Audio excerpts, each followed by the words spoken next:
There's a kind of fundamental existential dread or anxiety that I believe most humans experience, even if most of us don't know how to identify it or can't even put our finger on what it is that's bugging us about being, simply being. And there's both a theistic and an atheistic explanation of it. And I'm going to take a crack at both of them this morning. The atheistic version of it is we humans are infinite in our interiors. If you think about all of what goes on and has ever gone on in your life, in your interior, it's too big to even keep track of. You just can't find any way to wrap your arms around it. It's vast. It's very nearly, if not, infinite.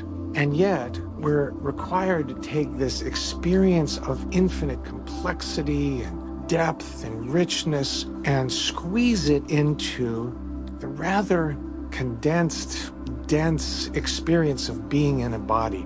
You can see this in a Tom Robbins novel, Fierce Invalids Home from Hot Climates. Switters, the main character, is very, very frustrated at what he sneeringly calls maintenance. He has this image of his own complexity, and he is a wonderfully complex character, and he just resents the things that are involved in being a human, like brushing teeth and washing clothes and all of those adulting things that we must do if we're going to get along in the world. And he's just explicitly resentful. And it's comedic in the context of Tom Robbins' writing. But I think it's, like all good fiction, pointing at a fundamental truth. We, at a certain level, are just burdened as these apparently, at least on the inside, infinite beings that are constrained by the finitude of human existence in this plane.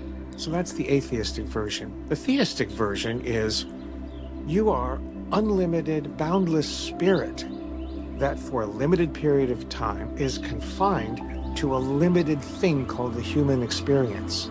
Your essential nature is unlimited, is infinite, and beyond time and beyond space and beyond limitation. But for whatever reason, and the various theistic explanations have a variety of reasons that they give, but for whatever reason, infinite spirit has decided, or by happenstance, becomes confined in this little being. Either way, theistic or atheistic, there's a kind of a constraint to infinitude that we are all experiencing.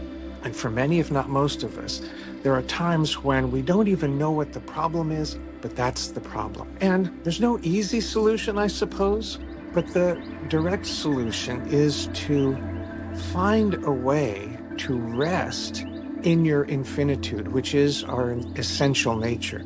We are, in fact, from the atheistic perspective, this delightfully infinite being at a certain level, and to rest in that infinitude. And if we're theistic, I suppose the solution is to rest in awareness, as some of the great non-dual teachers invite us into. Find that awareness, which is the infinitude behind the finite experience of being a human, and simply rest in that even as you go through your day. Identify as that infinitude, whether you do it as a theist or an atheist. And in that, there is peace.